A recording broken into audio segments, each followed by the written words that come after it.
Display লাগানোর পর display কাজ করে না, অথবা উল্টাপাল্টা কাজ করে, অথবা ডিসপ্লে বন্ধ হয়ে যায় একবারে। তো এই সমস্যা আমাদের সাথে কিন্তু হয়ে থাকে। তো কার কার সাথে হয়েছে অবশ্যই কিন্তু সেটা কমেন্ট করে জানাবেন।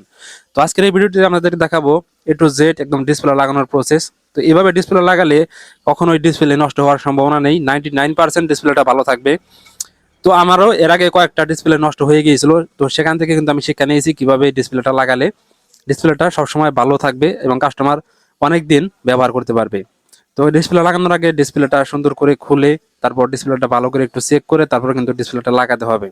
ডিসপ্লে লাগানোর পর কখনোই চেক করা যাবে না, ডিসপ্লে লাগানোর আগে আগে ভালো করে কাস্টমারকে দেখিয়ে নেবেন কালার তার পছন্দ হয়েছে কিনা এবং টাচ ঠিক মতো কাজ করছে কিনা। তো কাস্টমার কিন্তু অনেক সময় কাজ করার পরেও কিন্তু অভিযোগ করে যে কালার ঠিক আসে নাই, ডিসপ্লেটা আমাকে চেঞ্জ করে দেন। তখন কিন্তু এটা নিয়ে একটা বিরাট ঝামেলা বেঁধে যায়।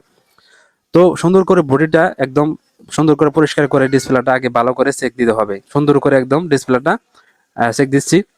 তো দেখতে পাচ্ছেন আমাদের সবকিছু কিন্তু ওকে দেখাচ্ছে এখানে। তারপরও কাস্টমারকে দেখালাম যে দেখেন ঠিক আছে না, তো কাস্টমার বললো যে একদম ঠিক আছে। তো তারপর আমরা সুন্দর করে আঠা দিলাম। তো আঠা দেওয়ার নিয়ম হচ্ছে সুন্দর করে চিকন করে দিতে হবে যাতে কোথাও বেশি না ভরে এবং কোথাও বাদ না থাকে। তো আঠা দেওয়ার পর একটু শুকিয়ে নিতে হবে যাতে আমাদের আঠাটা একটু ভালো করে লাগে। আর ডিসপ্লের এই যে এখানে যে রেবনগুলো রয়েছে এগুলো তুলে তারপর কিন্তু এখানে এটাকে সুন্দর করে ফিটিং করে দিতে হবে। অনেকে রয়েছে ওই স্টিকারগুলো তোলে না, যার কারণে কিন্তু অনেক সময় সমস্যা করে ডিসপ্লে। তারপর আমরা এখানে হিটসিং ট্যাপ দিয়ে এখানে একদম সুন্দর করে ফিটিং করে দিলাম যাতে ভিতরে আঠা কোনোভাবেই না ঢুকতে পারে। তো এটার কারণে কিন্তু আমাদের ডিসপ্লেটা অনেক দিন লাস্টিং করবে।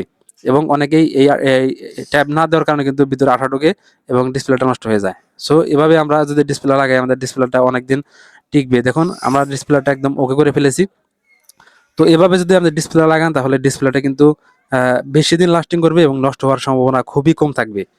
তো আমরা নতুন নতুন অনেকেই ভুল করি, যেহেতু অনেক বেশি আঠা দিয়ে ফেলি এজন্য কিন্তু আমাদের ডিসপ্লের ভিতরে আঠা ঢুকে যায় এবং ট্যাপ লাগাই না, হিটসিং ট্যাপটা লাগাই দিই না, যার কারণে কিন্তু অনেক সময় ভিতরে আঠা ঢুকে যায়। এ কারণে কিন্তু আমাদের ডিসপ্লেগুলো সমস্যা করে। তো আপনি যদি এভাবে ডিসপ্লে লাগান তাহলে অবশ্যই আপনার ডিসপ্লেটা অনেক দিন টিকবে এবং মজবুত থাকবে এবং কাস্টমার রিপোর্ট আপনাকে কখনো করবে না। তো ধন্যবাদ সবাইকে এখনো যারা সাথে রয়েছেন। অবশ্যই চ্যানেলটি সাবস্ক্রাইব করে যাবেন, অথবা ফেসবুক থেকে দেখলে ফেসবুক পেজটি ফলো করে যাবেন। আর ভিডিওটি কেমন লাগলো অবশ্যই কিন্তু কমেন্ট করে জানিয়ে যাবেন।